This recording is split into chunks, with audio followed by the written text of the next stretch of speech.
All right, we're going to show you some images of a protest that took place in Abuja. MBA Forex investors are protesting against Mr. Maxwell Odum, identified as the Chief Executive Officer of MBA Capital and Training Limited, over what they say are unpaid dividends and, lost capital. They've alleged that he has absconded with over 100 billion from people all over the country. About to discuss that right now with Arise Business Analyst Chika Mbonu. Chika, you're very welcome, sir. Hi, how are you today? I'm fine, sir. I'm glad to have you. Please take it away. What do you make of these protests? Today, I just want to do a public service job. Yes. And I just want to talk about Ponzi schemes. Ponzi schemes are like frauds that, people, carry out by giving profits to the earlier investors from, the money paid by the later investors.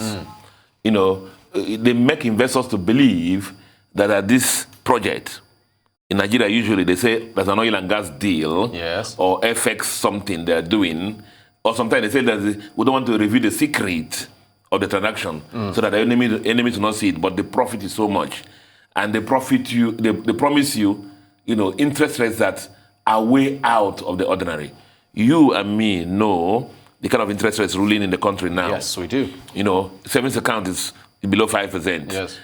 Treasury bills, you know what is below 10%. Yes. Now, people are going to promise you 10% per month, 20% per month, or within 90 days, and people are going for it.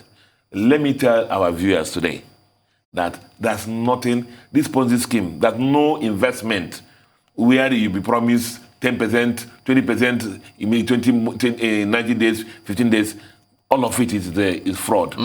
History, since this name, Ponzi scheme, came from somebody called Charles Ponzi, yes, who was jailed in August 12, 1920 in U.S., where he did carry out this kind of scheme. Now, sadly, you won't believe it that the U.S., with all their regulations, up to now, about 3.5 billion, last year, about 3.5 billion dollars worth of people who lost money in Ponzi schemes. Yes. You did recall in Nigeria also, people lost money in MMM. A lot of students took their money and school fees, yes, and put in MMM. Traders put their money in MMM. See, guys, there is nothing, no project that will give you 20% in a month. That's nothing in Nigeria. Say it loud, yes. Anybody who's promising you that, we have one FX something somewhere, we don't want to reveal it. We have one oil and gas something, we don't want to reveal it. Keep your money in your pocket. And people ask me sometimes, why do people still go for these things when they know? That was my next question. A survey carried out by some research people, some people said, let's just enter. And then collect their money and run. And people tell you, my friend John, Peter and Paul, they made money. Right. They always tell you somebody that made money, let me just go there and money. Is that greed? It's greed. Greed. The level of frustration in the country. You have traders who have goods there in the market, nobody's coming to buy them, and they're looking for how to turn around the money. And somebody comes to tell them, there's this person there. And so that's why you see Ponzi schemes and then pyramid schemes end up in only one thing. Once the pipeline of money, new money is not coming in. Right. And the whole thing will just collapse. Once the regulator or police just checks them, the whole thing will just collapse. It will always collapse. That's how Ponzi schemes are, So well said. I'm telling our viewers, please, once you see things like this, run. Run fire away. Run fire Keep away. your money in your savings account. Interest rate is low, I know, but that's where you're safe. All these promises of oil and gas something, foreign exchange dealing, some people even do agriculture something now. They say it made something, and 20% a month. Right. My brothers and sisters, please stay away. Of course, it's a financial fraud. That's why EFCC is getting involved. Okay. I talked about in this program some time ago that SEC, we continue to educate people. That's the Securities and Security and Exchange Commission. We continue to educate people. A lot of times, this kind of investments you see are not registered by SEC. Right. They're not registered by SEC. There's a lot of secrecy. The lifestyle of the promoters is just, is so up there. And what happens is that when the early signs you're going to know is that when your money is due for collection, Then stories start enter. Right. They'll tell you to roll over. Right. And so on and so forth. You better run. I just thought our viewers should know that. The excellent stuff, Chika.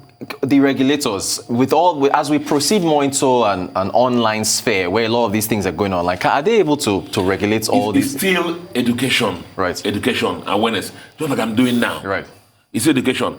Luckily, the Securities Exchange Commission has zonal offices. They need to do more. See, this MBA happened in Port Harcourt. Right. I checked. There's a SEC office in Port Harcourt.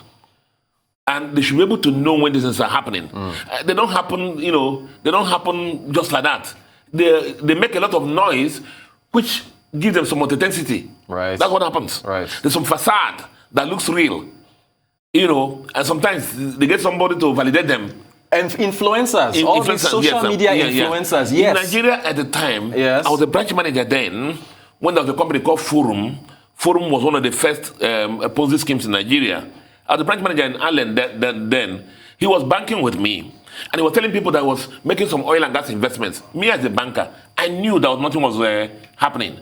Because monies were coming in, yes. and he was just paying out money.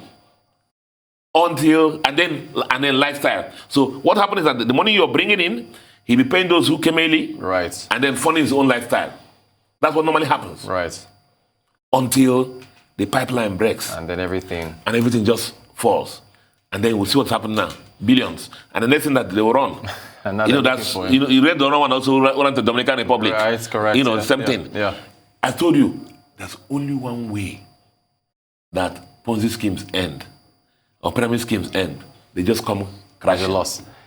All right, Business Analyst Chika Mbonu, thank you for the public service announcement on Ponzi schemes. Appreciate it.